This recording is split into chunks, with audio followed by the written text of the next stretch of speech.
Chérif Cheikh Ahmed Tidiane Diop, bonsoir et merci. C'est un immense plaisir de vous retrouver après 30 jours de congé que vous avez observé. Ce soir, nous avons l'immense plaisir de recevoir M. Atab Bodian du collectif des cadres casamançais. Bonsoir M. Bodian. M. Diouf, bonsoir. La toute dernière actualité concernant la Gambie, le président Jammeh a décrété 90 jours d'état d'urgence. Est-ce que cela fait peur à votre avis déjà? Cela peut faire peur dès l'instant que c'est un militaire, Yahya Jammeh. Quand il décrète 90 jours d'état d'urgence, il sait à quoi il s'attend. 3 mois d'état d'urgence, c'est trop. Mais je pense qu'en sa qualité de président, il peut réviser cette situation-là. Nous sommes à 48 heures de la fin de l'ultimatum que la CEDEAO a lancé au président Jammeh et il décrète 90 jours d'état d'urgence. Cela signifie que ça n'augure pas de bonnes choses? Je suis de ceux qui pensent qu'on peut toujours faire quelque chose. La dernière intervention, d'après les médias, c'était le roi du Maroc.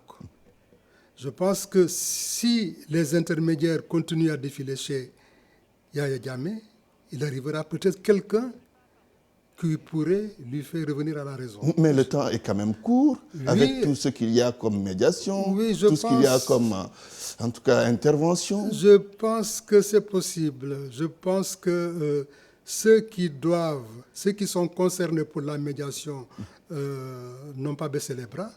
Et peut-être qu'il y aura toujours quelqu'un qui va lui dire, écoute, mon gars, le temps de partir est arrivé. Le temps de partir est arrivé. Oui. Il faut la paix maintenant dans le pays. Vous êtes toujours optimiste. Sur quoi fondez-vous votre optimisme pour dire qu'il est possible que le président Yahya Jammeh quitte? Parce que je ne pense pas à la guerre. Vous ne voulez pas de la guerre? Je ne pense pas et je ne veux pas de cette guerre. Parce que pour nous, le collectif, c'est la paix qu'on veut. Et on l'a dit à Yahya Jammeh il n'y a pas longtemps. Vous l'avez rencontré? Non, on ne l'a pas rencontré, mais on lui a parlé via YouTube. Le président lui a parlé en anglais.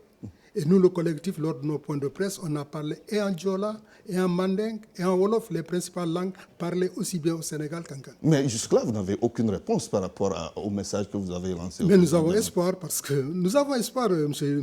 Diouf, nous avons espoir. Vous ne pensez pas que la CEDEAO va attaquer le président Jammeh? D'user le plus que possible, de prôner le dialogue d'abord avant de faire quoi que ce soit.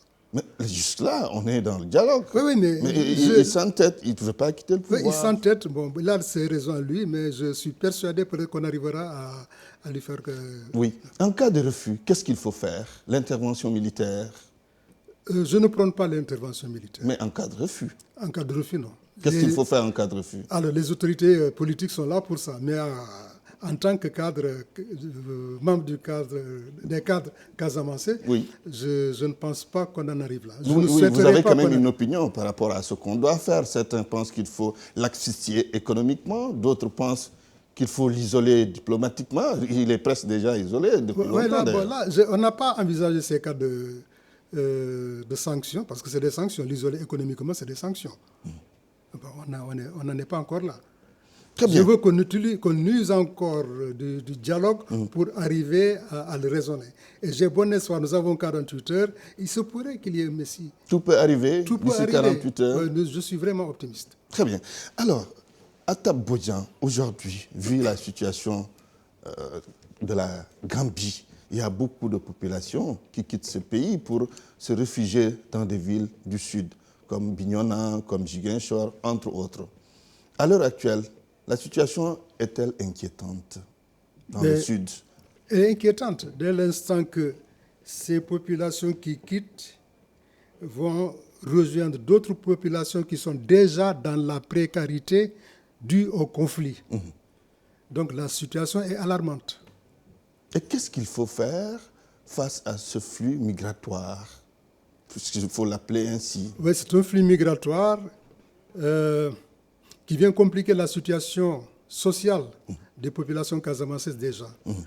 Bon, dans notre message, on a lancé un appel aux ONG qui s'occupent de ça, de la migration, des déplacements de population, pour que ces organismes prennent dès à présent leurs dispositions Vous pensez que la situation risque d'être intenable au C'est vu des de ce qui est précautions, en train c'est d'être des- enregistré comme arrivé? Non, c'est des précautions que nous prenons.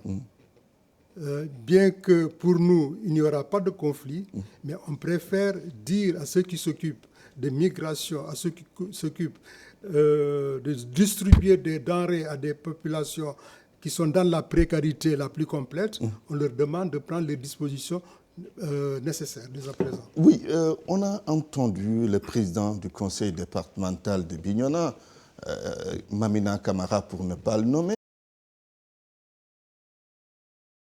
assister nos frères et sœurs gambiens.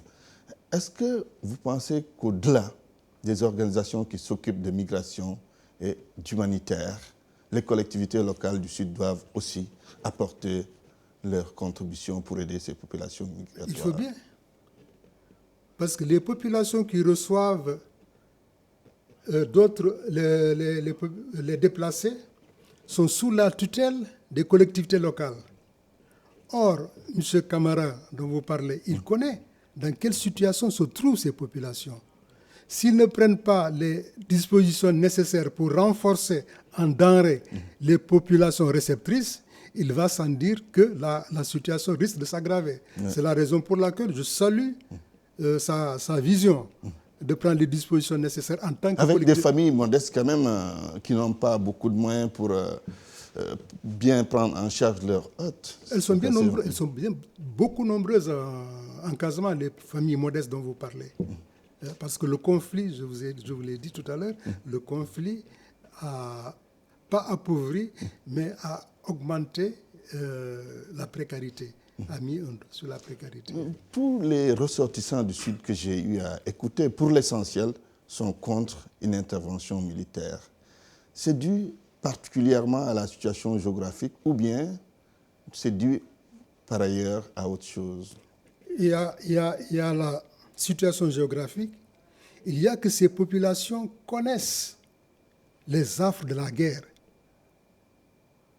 Bon, c'est une guerre peut-être entre guillemets, mais ils connaissent les affres de ces difficultés, de ces conflits. Ce que cela peut entraîner comme conséquence. Ils le savent déjà. C'est pour cela qu'on évite autant que possible pour qu'il n'y ait pas de conflit armé entre la Gambie et le Sénégal. Parce qu'on sait déjà ce que c'est comme souffrance. Très bien. Les transporteurs du Sud, justement, aujourd'hui, dans une déclaration, ont estimé qu'il faut fermer la frontière la veille de la fin de l'ultimatum. Qu'est-ce que vous en pensez? Il faut le faire? Mais il faut le faire. Les transporteurs ont derrière eux des populations casamançaises. Est-ce qu'il faudrait, dans cette situation de précarité, créer d'autres problèmes? Je pense que le contournement est nécessaire. Attendre le contournement de la Gambie, oui, c'est nécessaire en ce moment. Même si les frontières sont ouvertes, mais je propose que vraiment qu'on continue à utiliser la transgambienne, pour des raisons que vous savez. Le président Jammeh est toujours au pouvoir. Il refuse de quitter, c'est ce que je dois dire pour être beaucoup plus précis. Est-ce que l'issue de la crise casamançaise peut dépendre de l'issue de la crise gambienne? Non. Pourquoi? Parce que depuis 1992, la Gambie et la Guinée-Bissau se sont portées garantes du conflit. Oui. C'est les États. Si Yahya Jammeh venait de quitter le pays, remplacé par M. Barrow, oui, on demandera à M. Barrow de respecter cet état de fait. C'est des pays garants, c'est des pays qui, à un moment donné, doivent nécessairement s'impliquer dans la résolution du conflit. Pays garants, mais qui n'ont pas toujours été sincères avec le Sénégal. Pourquoi vous le dites? Parce que leurs territoires ont servi par ailleurs d'arrière base pour le MFDC. Mais c'est connu, quand la Guinée-Bissau était en conflit avec le Portugal, le Sénégal était bien l'arrière-garde du PIGC. Sauf que ce n'est pas comparable. C'est des conflits, disons que quelqu'un qui se bat a besoin de recul. Or, ce recul, dans ce cas précis au Sénégal, Oui. c'est peut-être La Gambie. traverser la Gambie ou Oui. traverser la Guinée-Bissau. Et sincèrement, vous pensez que la Gambie a été honnête avec nous dans cette affaire? Ce que je peux dire, c'est qu'il y a jamais à un certain moment, à un moment donné du conflit, nous a beaucoup servi. Je remonte en 1999, où il a facilité les assises de Banjul. Oui. Alors, à ces assises, Du temps d'Abdou Diouf. ouais, il y avait, prenez note, Samba Mane, comment on l'appelle encore, le chef militaire, le chef d'état-major de la Guinée. De la était Guinée-Bissau. présent. Et Salif Sadio a pris part à ces assises. Les conclusions, c'était qu'il fallait se retrouver Oui. en 2000 pour signer les accords. Et vous savez ce qui s'est passé. Quelqu'un avait promis que ce serait en son jour. Oui. Honnêtement, nous, qui avons participé à ces assises de Banjul, Oui. on a cru. On a cru. Parce Malheureusement. que tout était fait pour qu'il y ait une table de négociation. Malheureusement, bon, Les choses ont tourné autrement, tourné quoi. autrement. Alors, Mais oui, justement, ceux qui pensent qu'avec l'arrivée d'Adama Barrow, ça peut être une aubaine pour la paix en Casamance. Vous pensez comme eux? bon, je le pense. Parce que certainement qu'il en a marre de cette situation de ni paix ni paix. Parce qu'il est concerné, parce que derrière lui, effectivement, il y a des cantonnements du MFDC. Je le pense. Avec Yahya Jammeh, on pense aussi le contraire.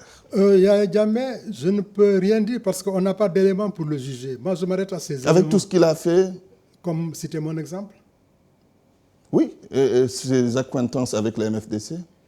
Il y a eu bon, à un moment donné, il y en a eu. Mais ça n'a pas eu tellement d'impact sur le processus de paix. Parce que souvenez-vous, en 2013, il a facilité la libération des prisonniers sénégalais qui étaient entre les mains du MFDC. C'est Yahya Jammeh avec quelques responsables casamançais qui sont parvenus à dégeler ce problème. Le processus de paix, espoir d'aboutir à la paix définitive actuellement. Espoir, parce que je ne vous apprendrai rien en disant que le MFDC lui-même est conscient qu'il faut venir à une table de négociation. Très bien. En tant que mouvement, ils sont en train de prendre les dispositions nécessaires pour parler d'une seule voix, pour qu'il n'y ait pas cacophonie. On pense qu'ils vont aboutir parce que justement, il y a des institutions, il y a des disponibilités qui sont en train de les aider pour réunifier le maquis, pour parler d'une seule voix. Et tout le monde en a besoin. Très bien. En tout cas, je vous remercie. C'est moi qui vous Atta remercie. Bodian, je rappelle que vous êtes du collectif des cadres casamançais. Merci beaucoup. C'était un immense plaisir de vous recevoir sur Moi ce aussi, plateau. moi aussi. Chérif Cheikh Ahmed Tidiane Diop, c'est fini pour ce soir. Demain, rendez-vous avec Mahmoudou Ibra Kane. Excellente soirée à toutes et à tous.